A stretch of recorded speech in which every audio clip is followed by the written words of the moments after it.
దేవుని యొక్క మందస్సము దీనికి సాదృశ్యంగా ఉంది. దేవుని మందస్సంలో ఏముంది అనే విషయం గురించి మనము మాట్లాడుకుందాం. దేవుని యొక్క మందస్సము అసలు ఎప్పుడు వచ్చింది? ఇప్పుడు ఉనికిలోకి వచ్చింది. ఎప్పుడు వచ్చిందంటే, దేవుని యొక్క మందస్సము మొట్టమొదటిగా ఆది కాండంలో లేదు. ఏ కాండంలో ఉందన్నమాట? నిర్గమ కాండంలో ఉంది. వారు ఎప్పుడైతే ఆ ఐగుప్తు దేశము నుంచి బయటికి వచ్చారో, బయటికి వచ్చినటువంటి ఇశ్రాయేలు దేవునితో నడవాలని, దేవునితో ఉండాలని, దేవుని యొక్క సన్నిధి వారితో ఉండాలని దేవుడు ఏం చేస్తాడంటే, వారితో ఒక నిబంధన చేసి, ఆ నిబంధనకు సాదృశ్యంగా దేవుడు ఆ యొక్క మందస్సమును, ఆ మందస్సములో ఉన్నటువంటి ఆయన యొక్క వాక్కునివ్వడం జరిగిందనమాట.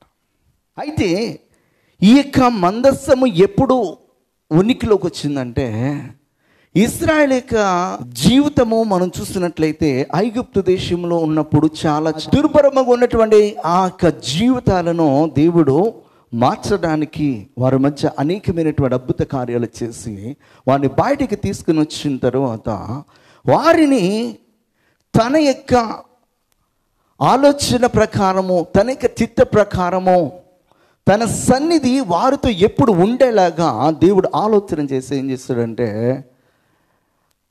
హోరేబులో ఉన్నప్పుడు ఆ సినాయి పర్వతం మీద దేవుడు మోషేతో మాట్లాడి ఒక నిబంధన చేసి, ఆ నిబంధనకు గుర్తుగా 2 రాతి పలకలను, వాటిలో 10 ఆజ్ఞలను ఇచ్చి ఆ మందస్సమును తయారు చేసి ఆ మందస్సంలో పెట్టమని చెప్పాడు. అంతకు ముందు వరకు కూడా మందస్సం అనేది లేదన్నమాట.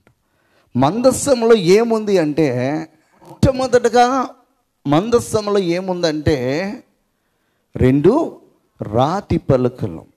ఆ రాతి పలకలో ఏముంది అంటే దేవుని ఆజ్ఞలు, దేవుని యొక్క మాట ఉంది. అంటే ఈ మందస్సాన్ని దేవుడు ఎందుకు వారికి ఇవ్వటం జరిగింది?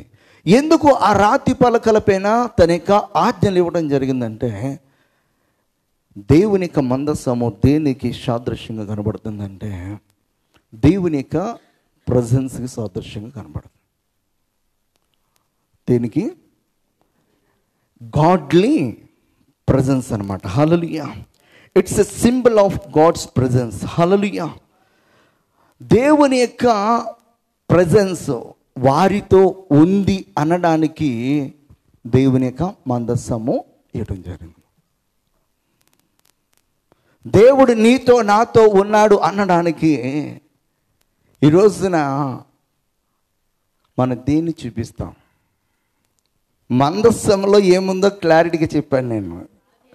మందస్సమునకు ప్రాధాన్యత ఉందా? మందస్సములో ఉన్నటువంటి దేవుని యొక్క మాటకు ప్రాధాన్యత ఉందా? మందస్సములో ఉన్నటువంటి దేవుని యొక్క మాటకు. ఇప్పుడు ఆ మందస్సమునకు సాదృశ్యంగా నీవు ఉంటే ఈ మందస్సంలో ఏముండాలి? దేవుని యొక్క మాట ఉండాలి. హల్లెలూయా, హల్లెలూయా. ఇప్పుడు దేవుడు నీతో ఉన్నాడు అనడానికి దేవుని యొక్క వాక్యం ఎక్కడ ఉండాలన్నమాట? నీ హృదయంలో ఉండాలి. ఆ వాక్యము నిన్ను నన్ను నడిపించేదిగా ఉండాలి. ఆ వాక్యము నిన్ను నన్ను బలపరిచేదిగా ఉండాలి. ఆ వాక్యము మనను స్థిరపరిచేదిగా ఉండాలి. ఆ వాక్యము మనను ధైర్యపరిచేదిగా ఉండాలి. ఆ రోజున దేవుని యొక్క మందస్సంలో దేవుడు వాక్యమును పెట్టడానికి గల కారణం ఏంటంటే, ఈ వాక్యము ఎప్పటికీ కూడా ఈ మందస్సంలోనే కాదు, ఈ మందస్సములోటువంటి వాక్యమే అయినటువంటి నేను మందస్సముగా, మందిరముగా పిలువబడుతుంటే నీలోనికి నాలోనికి రావాలనే దేవుని యొక్క ఉద్దేశం అన్నమాట. హల్లెలూయా. దేవుడు నీలోనికి నాలోనికి రావాలని చెప్పేసి ఆయన ఉద్దేశం కనుక ఆయన ఆ వాక్కును మనకి ఇవ్వడం జరిగింది. మనము బైబిల్ గ్రంథం చదువుదాం. ఫస్ట్ 2వ దినవృత్తాంతాల గ్రంథము 5వ అధ్యాయము 10వ వచనం. ఇశ్రాయేలీయులు ఐగుప్తులో నుండి బయలు వెళ్ళిన తరువాత యెహోవా హోరేబునందు వారితో నిబంధన చేసినప్పుడు మోషే ఆ మందసమునందు ఉంచిన రాతి పలకలు తప్ప దాని యందు మరేమీ లేదు. హోరేబులో దేవుడు వారితో నిబంధన చేసినప్పుడు ఆ మందసముందు ఏముందంట? రాతి పలకలు తప్ప ఏమీ లేదు. ఆ తర్వాత ఆ మందసంలోనికి ఇంకొక 2 వచ్చినాయి. ఆ మందసంలోనికి ఇంకొక 2 వచ్చాయి. ఎప్పుడు అంటే వారి అరణ్య యాత్ర అయిపోయిన తర్వాత వచ్చాయి. ఎందుకు వచ్చాయంటే ఇశ్రాయేలును దేవుడు నడిపిస్తున్నప్పుడు వారి మధ్య అనేకమైన సూచక్రియలు చేశాడు. ఆ సూచక్రియలకు సాదృశ్యంగా మన్నా కలిగినటువంటి పాత్ర, కొన్ని మన్నా గింజలు. ఇంకొకటి ఏంటంటే దేవునికి వ్యతిరేకంగా నడిచినప్పుడు దేవునికి ఉగ్రతకు బలైపోయి కొంతమంది చనిపోయారు. దానికి సాదృశ్యంగా అహరోను యొక్క కర్రను అక్కడ పెట్టడం జరిగింది. అహరోను యొక్క కర్ర ఎప్పుడు మందసంలోకి వచ్చిందంటే వారందరూ తిరుగుబాటు చేసినప్పుడు వచ్చింది. వారందరూ తిరుగుబాటు చేశారు. మా కర్రలు కూడా, మా యొక్క దివిటీలు కూడా, మేము కూడా అన్నప్పుడు దేవుడు ఎవరిని ఎన్నుకున్నాడో, ఎవరు నిజమైనటువంటి యాజకులో, ఎవరు నిజ పరిశుద్ధమైనటువంటి స్థలములో ప్రవేశించడానికి అర్హులో చూపించడానికి దేవుడు ఏం చేశాడన్నమాట, అక్కడ మీ అందరి కర్రలు తీసుకురండియా, మీ కర్రల్లో ఏ కర్రని దేవుడు కోరుకుంటున్నాడో తెల్లవారేసరికి తెలుస్తుందని చెప్పినప్పుడు అన్ని కర్రలు ఒకే రీతిగా తేవబడినాయి. కానీ అహరోను యొక్క కర్ర మాత్రమే చిగిర్చి పువ్వులు పూసి పూత వచ్చి కాయలు కాసి తెల్లవారేసరికి పండాయి. దేవుడు కోరుకున్నటువంటి వ్యక్తి యొక్క జీవితానికి సాదృశ్యంగా పిలువబడినటువంటి కర్ర, దేవుడు వారి మధ్య చేసినటువంటి అద్భుతాలకు సాదృశ్యంగా ఉన్నటువంటి మన్నా కలిగినటువంటి పాత్ర, దేవునితో మనం ఎల్లప్పుడూ కూడా సహవాసంలో ఉండాలి, దేవుని యొక్క ప్రెజెన్స్ మనతో ఉండాలని దానికి సాదృశ్యంగా దేవుడు 10 ఆజ్ఞలు కలిగినటువంటి 2 రాతి పలకలను ఇవ్వడం జరిగిందన్నమాట. హల్లెలూయా. ఇక్కడ ఆ 2 రాతి పలకలు కను తప్ప ఏమీ లేవు. అప్పుడు ఆ తర్వాత వచ్చింది అనమాట. నిర్గమకాండంలో 25వ అధ్యాయం 16వ వచనం చదవండి ఒకసారి. ఆ మందసములో నేను నీకు శాసనములను ఉంచవలను. ఆ మందసములో ఏముంచాలంట? నీకిచ్చు శాసనములను. ప్రభువైన యేసుక్రీస్తు వారు ఈ లోకానికి వచ్చినప్పుడు ఆయన 10 ఆజ్ఞలను, ధర్మశాస్త్రాన్ని అంటే శాసనములను, విధులను అన్నిటినీ కూడా ఆయన ఏం చేశాడన్నమాట? నెరవేర్చాడు. ఆయన నెరవేర్చుకోకుండా ఉన్నటువంటిది ఏది కూడా లేదు. అన్నిటినీ కూడా నెరవేర్చినటువంటి దేవుడు అన్నమాట. ఇక్కడ దేవుని యొక్క మందసంలో ఏముంది? దేవుని యొక్క వాక్యం ఉంది. ఈ మందసము దేవుని యొక్క ప్రెజెన్స్కి, దేవుని యొక్క ప్రత్యక్షతకు సాదృశ్యంగా ఉంది. 132వ దావీదు కీర్తన 8వ వచనంలో చెప్తాడు, యెహోవా లెమ్ము, నీ బలచూచకమైన మందసముతో కూడా రమ్ము, నీ విశ్రాంతి స్థలములో ప్రవేశింపబడిన. యెహోవా లెమ్ము, నీ బలచూచకమైన మందసముతో. ఎవరి బలచూచకము? దేవుని బలచూచకం అన్నమాట. అది ఈ రోజున మనం నిలబడాలంటే వాక్యమే మనం నిలబెడుతుంది. వాక్యమే మనకి ఏమిస్తుంది? ధైర్యాన్ని ఇస్తుంది, బలాన్ని ఇస్తుంది. కృంగిన సమయంలో, వేదన పడుతున్న సమయంలో, నిందలలో, అవమానాలలో, మనం ఎదుర్కోనేటువంటి సమస్యలలో మనకి ధైర్యాన్ని ఇచ్చేది ఏంటనమాట? దేవుని యొక్క వాక్యం. మన ఎన్నో సందర్భాలలో కృంగిపోయినప్పుడు, ఏడుస్తూ కన్నీరు కారుస్తూ మనము దేవుని సన్నిధిలో ప్రార్థన చేసి ఒకసారి వాక్యం తీయగానే ఆ వాక్యము ద్వారా దేవుడు మనతో మాట్లాడినప్పుడు మనకి వెంటనే ఏం కలుగుతుంది అనమాట? ఒక ధైర్యం అనేది వస్తుంది. ఆ యొక్క బాధలో నుంచి వెంటనే మనం ఏం పొందుకుంటాం అనమాట? విడుదల అనేది పొందుకుంటాం. ఆ మందస్సము వారి మధ్య ఉన్నప్పుడు వారికి ఎలా ఉండేదన్నమాట? ధైర్యం ఉండేదన్నమాట. ఆ మందస్సము వారి మధ్య లేకపోయేసరికి మన పని అయిపోయిందిరా బాబు అనుకునే సందర్భము ఇజ్రాయిల్లో మనము చూడొచ్చు. 1 సమూయేలు గ్రంథము 4వ అధ్యాయము 5వ వచనం చదువుతారు ఒకసారి. యెహోవా నిబంధన మందస్సము దండులోనికి రాగా ఇశ్రాయేలీలందరూ భూమి ప్రతిధ్వనించునంతగా కేకలు వేశారంట, గొప్ప కేకలు.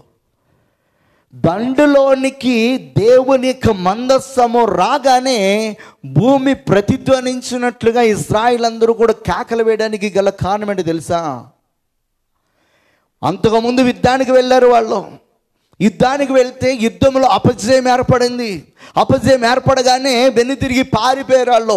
పారిపోయిన తర్వాత వీళ్ళందరూ కూడా సమావేశమయ్యి మనము పారిపోయి రావడానికి, వెన్ను తిరిగి రావడానికి, యుద్ధంలో ఓడిపోవడానికి గల కారణం ఏంటి ఏంటి ఏంటి అని చెప్పేసి వారు ఆలోచన చేసినప్పుడు వారికి గుర్తు వచ్చిందనమాట. ఏంటంటే దేవుని యొక్క మందస్సము మన మధ్యన లేదు, మనతో లేదు.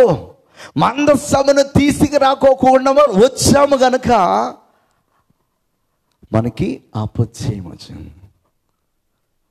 వారు ఆలోచన చేసింది ఏంటంటే దేవుని యొక్క మందస్సము వారితో ఉంటే దేవుడు వారితో ఉన్నట్లు, దేవుడు వారితో ఉంటే వారి తరపున దేవుడు ఏం చేస్తాడనమాట? యుద్ధం చేస్తాడు. వారికి ఏమొస్తుంది? జయం వస్తుంది. ఆ మందస్సం మన మధ్య లేదు కనుకనే మనం ఓడిపోయాము. ఇప్పుడు మందస్సాన్ని తీసుకుని వచ్చాం కదా, ఇక మనకి తిరిగి ఉండదని చెప్పేసి వారి కేకలు వేస్తారన్నమాట. ఈరోజు నా అపవాదిని జయించాలంటే బైబిల్లో వండెత్తి మీద పెట్టి సైతానా పో, సైతానా పో, సైతానా పో అంటే వెళ్ళిపోతాడా లేదా చెప్పండి? వెళ్ళడు. ఇక్కడ కూడా జరిగింది ఇదే. మందస్సము వారి మధ్యకి రాగానే దేవుని యొక్క ప్రెజెన్స్ వారి మధ్య ఉంది. దేవుని యొక్క ప్రెజెన్స్ వారి మధ్య ఉంది కనుక ఖచ్చితంగా వారికి ఏమొస్తుందని ఆశపడ్డారు వాళ్ళు? ఆ విజయం వస్తుందని ఆశపడ్డారు. దేవుని యొక్క మందస్సము వారి మధ్య కాదు రావాల్సింది. ఎక్కడికి రావాలన్నమాట? అది వారి యొక్క హృదయాల్లోనికి దేవుడిచ్చినటువంటి ఆజ్ఞలు కలిగినటువంటి పలకలు ఉన్నాయి చూసారా, అది రావాలి. అది రాలేదు కనుక వారికి ఏమైందనమాట? జయము రాలేదు. ఈ సమయంలో మనం గ్రహించాల్సింది ఏంటంటే దేవుని యొక్క మందస్సము దేవుని యొక్క ప్రజెన్స్ సాదృశ్యంగానే ఉంది. ఆ ప్రజెన్స్ ఎవరిలో ఉండాలన్నమాట? మనలో ఉండాలి. హల్లెలూయా, హల్లెలూయా.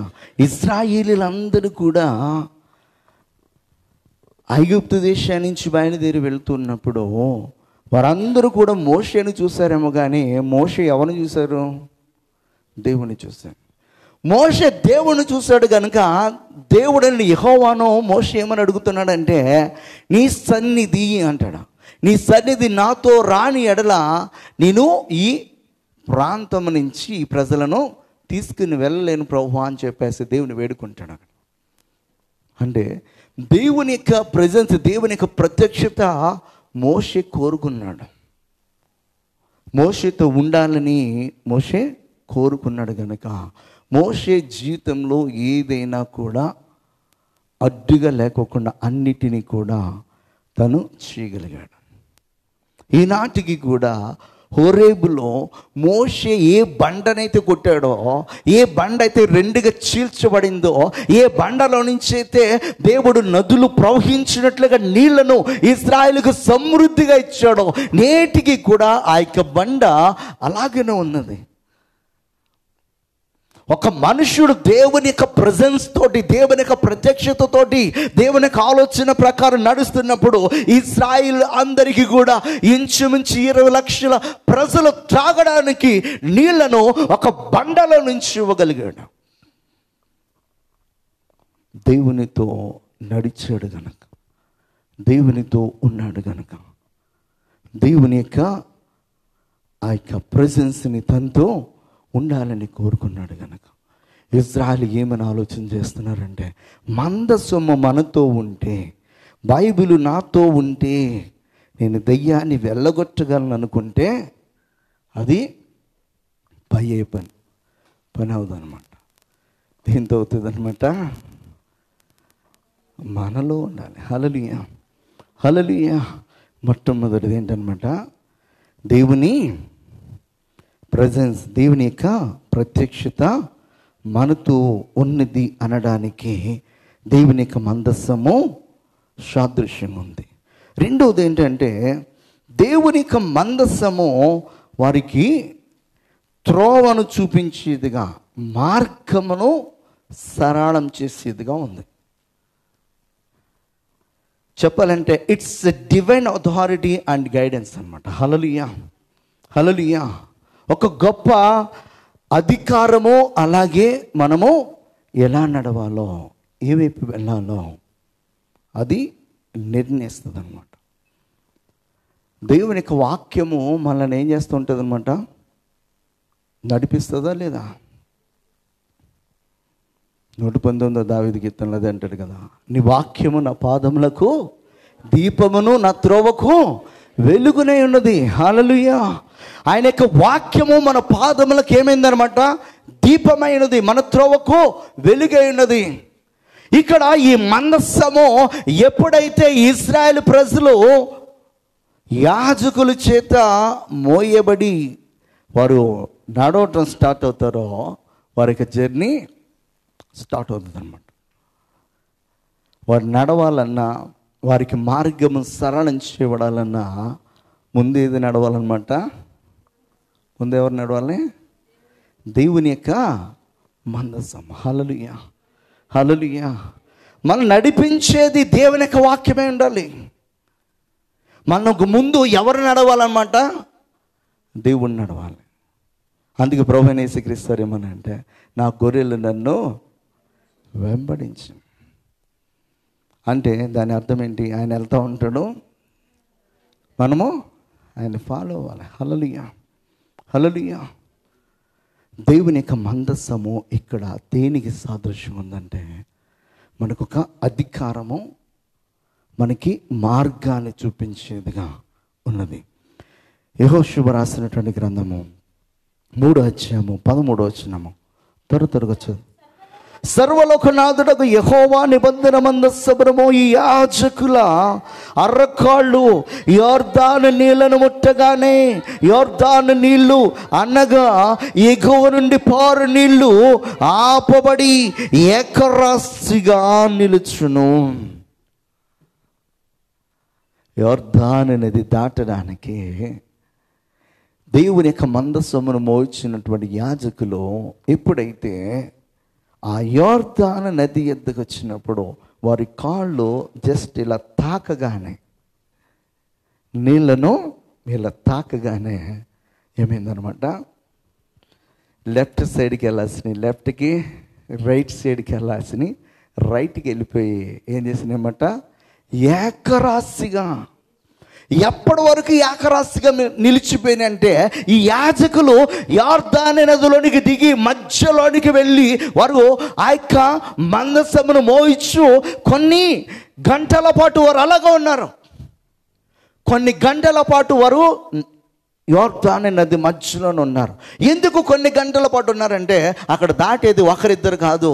ఎంతమంది దాటుతున్నారు? ఎంతమంది? 20 లక్షల మంది ఇంచుమించు. వాళ్ళు వెళ్ళేంత వరకు కూడా ఆ యాజకులు యోర్దాను నది మధ్యలోనున్నారు. ఎందుకంటే వారి కాళ్ళు ఎప్పుడైతే ఆ యోర్దాను నది నీళ్లను తాకినవో దేవుడు వెంటనే మార్గమును సరళం చేశాడు వారికి.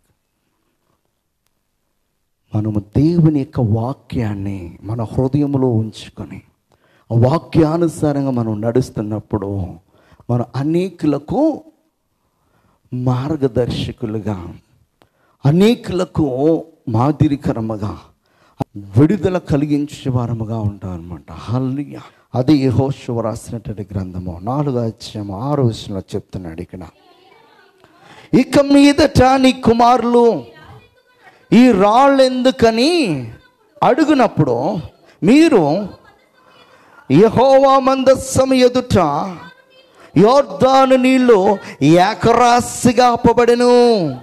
అది యోర్దాను దాటుచుండగా యోర్దాను నీళ్లు ఆపబడిన గనుక ఈ రాళ్ళు చిరకాలం వరకు ఇశ్రాయేలుకు జ్ఞాపకార్థముగా ఉండనని వారితో చెప్పవలను.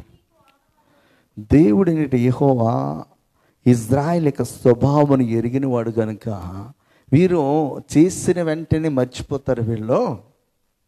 వీళ్ళు మర్చిపోకుండా ఉండాలంటే ఏం చేయాలి? అది గుర్తిండిపోవాలి.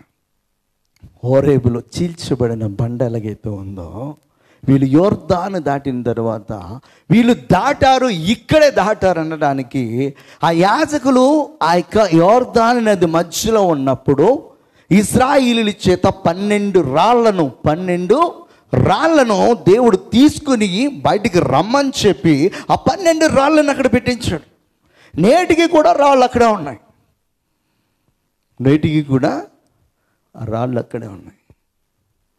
ఈ రాళ్ళు ఎలాగొచ్చాయి, ఎందుకు వచ్చాయి, దేనికి వచ్చాయి అని ఎవరైనా అడిగినప్పుడు మిమ్మల్ని నడిపించినటువంటి దేవుడైన యెహోవా ఈ నదిని దాటించడానికి, ఈ నదిని ఏకరాశిగా చేసి మీ మార్గమును సరళం చేసి మిమ్మల్ని నడిపించాడు. ఆయన సర్వశక్తి గల దేవుడు అని చెప్పేసి మీ పిల్లలకు మీరు బోధించడానికి మీకు జ్ఞాపకార్థ సూచనగా ఉండాలని చెప్పేసి దేవుడైన యెహోవా 12 రాళ్ళను తీసుకొని వచ్చి అక్కడ పెట్టించడం జరిగింది.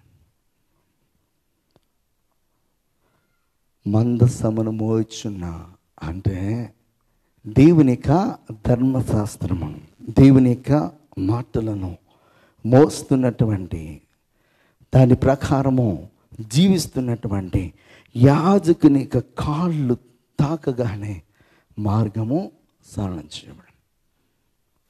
దేని యొక్క వాక్యాన్నింటిని మనందరం కూడా గమనించాల్సింది ఏంటంటే, ఎప్పుడు మన యొక్క మార్గము సరళం చేయబడుతుందంటే దేవుని యొక్క వాక్యాన్ని మనము పాటించాలి. 10వ వచనము 18వ వచనం కూడా చదువుదాం. ప్రజలతో చెప్పవలనని యెహోవా యెహోషువకు ఆజ్ఞాపించినదంతయు, అనగా మోషే యెహోషువకు ఆజ్ఞాపించినదంతయు నెరవేరు వరకు యాజకులు మందసమును మోయిచు యోర్దాను నడుమ నిలుచుచుండగా జనులు త్వరపడి దాటునంట. దేవుడని యెహోవా మోషేకి చెప్పాడు, మోషే యెహోషువ చెప్పాడు. అది నెరవేరు వరకు యాజకులు ఎక్కడున్నారన్నమాట? మందసమును మోయచ్చు. హల్లెలూయా. మందసమును మోయిచుని అలాగే ఉన్నారు. అలాంటి బరువైనటువంటి మందసమును మోస్తూ యాజకులు ఎక్కడున్నారన్నమాట? యోర్దాను నడుమున ఉంటే ఇశ్రాయేలు అందరూ కూడా త్వరపడి దాటారంట. దేవుని యొక్క వాక్యాన్ని మనము ఎప్పుడైతే మన హృదయంలో ఉంచుకొని మనం నడుస్తుంటామో మన వల్ల ఇతరులకు, అనేకులకు ద్వారము తెరబడే విధంగా, మార్గము తెరబడే విధముగా మన బ్రతుకును దేవుడు ఉంచాలని కోరుకుంటున్నాడు అన్నమాట. హల్లెలూయా, హల్లెలూయా. 18వ మాట చదివితే, యెహోవా నిబంధన మందసమును యాజకులు యొర్దాను నడుము నుండి ఎక్కి వచ్చినప్పుడు ఆ యాజకులు అరకాళ్ళు పొడి నేలను నిలవగానే యొర్దాను నీళ్ళు వాటి చోటికి ఎప్పటి వలనే మరలి దాని గట్లన్నిటి మీద పొర్లిపాని అంట. హల్లెలూయా. యాజకుల యొక్క అరికాళ్ళు దాన్ని తాకగానే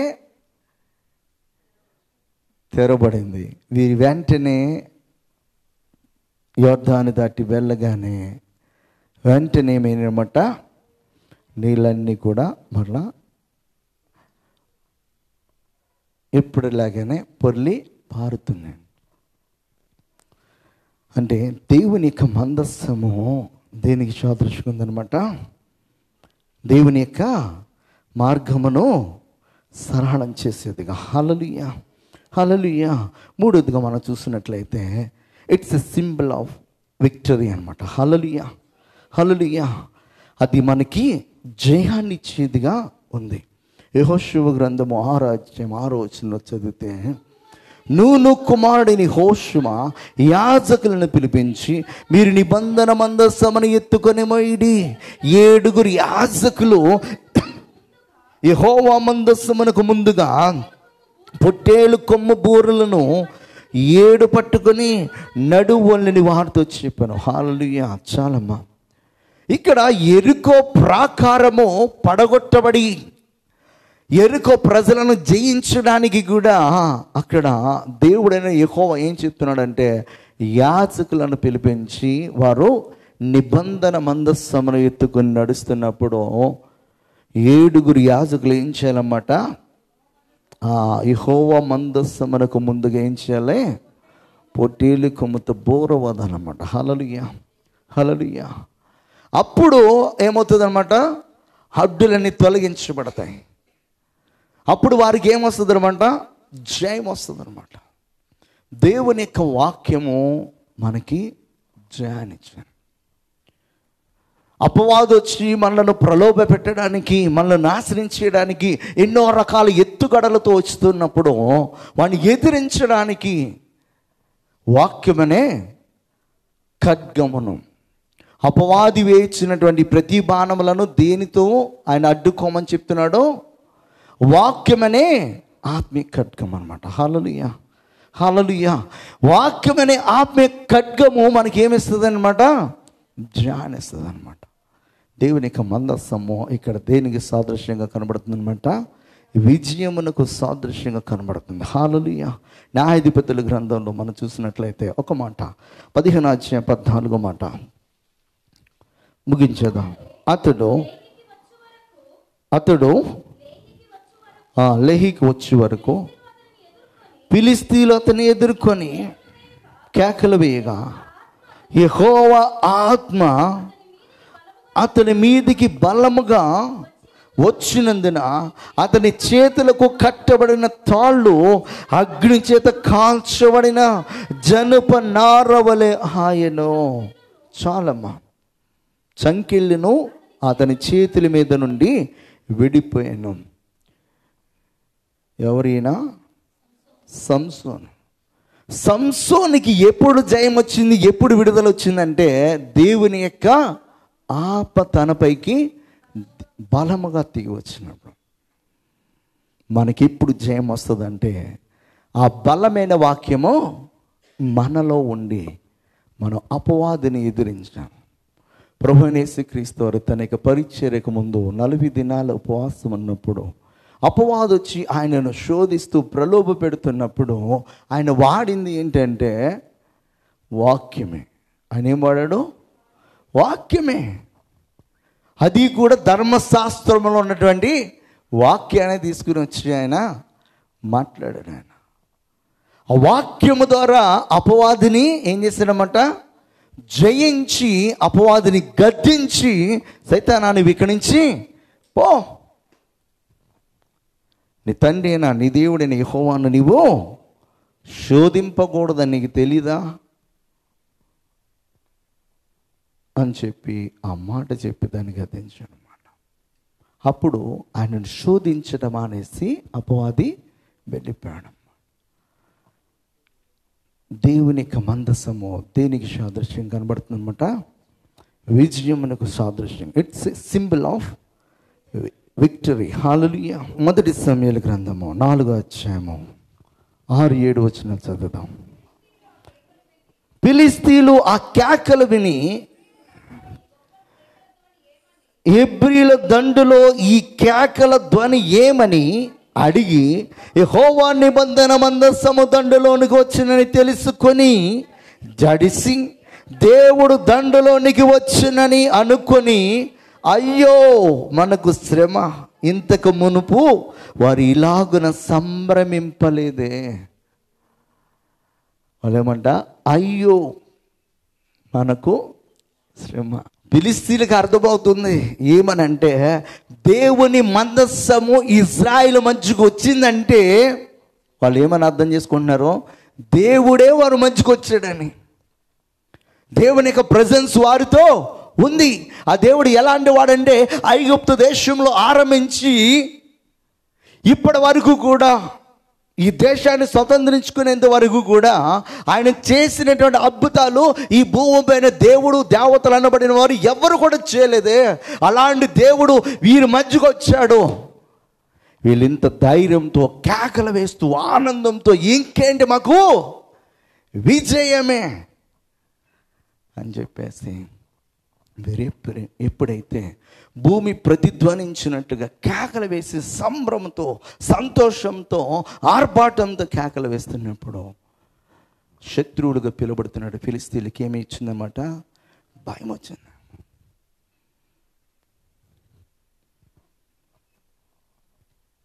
దేవుని యొక్క వాక్యము మనకి ధ్యానిస్తుంది ఎప్పుడంటే, అది మన హృదయంలో ఉన్నప్పుడు. వాళ్ళు మందస్సం వచ్చేసింది, మనకు జయం అనుకున్నారు. మందస్సంలో ఉన్నటువంటి 10 ఆజ్ఞలు ఎక్కడికి రావాలన్నమాట, వారి లోనికి వస్తే అప్పుడు జయం వచ్చాను. వారు సంబరపడ్డారు. సంబరం కాస్త ఏమైపోయింది, ఏడుపైపోయింది, రోదన అయిపోయింది. ఎందుకంటే వాళ్ళ కేకలు చేసిన అంతసేపు లేదు, వారి సంతోషం తప్పనెత్తిపోయారు. అప్పుడు వారిని నడిపించడానికి సమయంలో, రండి మీరందరం, మీరు చేసిందంతా ఏంటో మీతో నేను చెప్తాను రండి అని చెప్పి వారు చేసిందంతా వారికి తెలియపరిచి, మొట్టమొదటగా మీరు మీ యొక్క హృదయ స్థితిని మార్చుకోండి అని చెప్పి వారిని ప్రభు వైపు తిప్పి, అప్పుడు వారికి ఏమొచ్చిందన్నమాట, జయం వచ్చింది. హల్లెలూయా, హల్లెలూయా. దేవుని యొక్క వాక్యము మనతో ఉంటే దేవుడు మనతో ఉన్నాడు. Godly presence.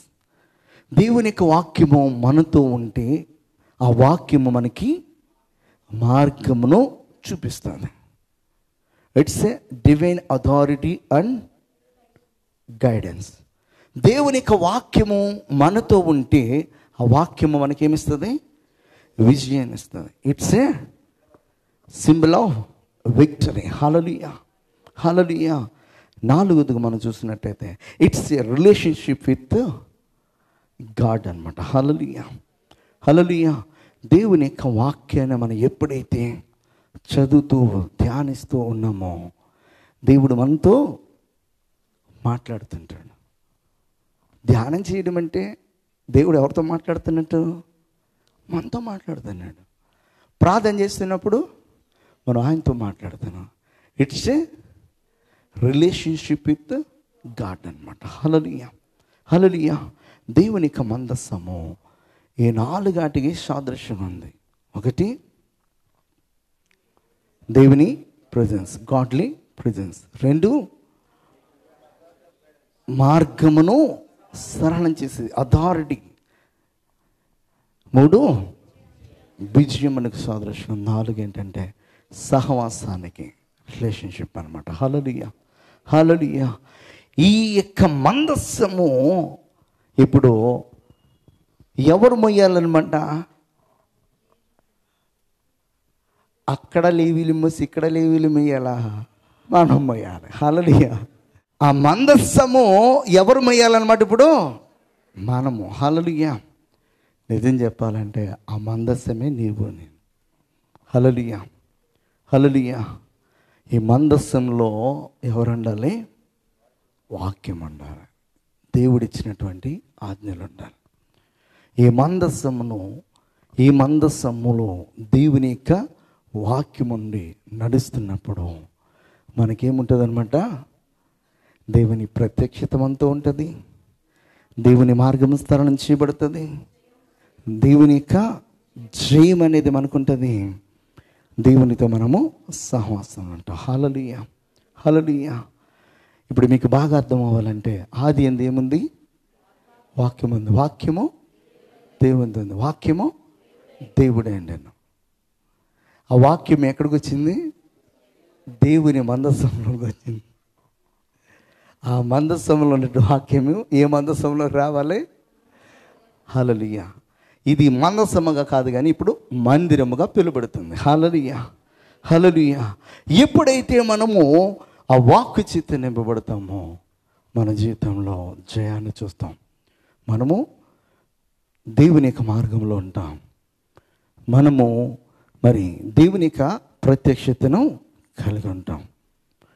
అలాగే మనము దేవునితో సహవాసం ఉంటాం. కనుక మరి ప్రతి ఒక్కరము కూడా గమనించి మనము దేవుని యొక్క మందస్సముగా ఉంటాము అనే యొక్క విషయాన్ని గ్రహించుకొని మనము ముందుకు వెళ్దాం. అటువంటి కృప దేవుడు మనకి అనుగ్రహించును గాక. ఆమేన్.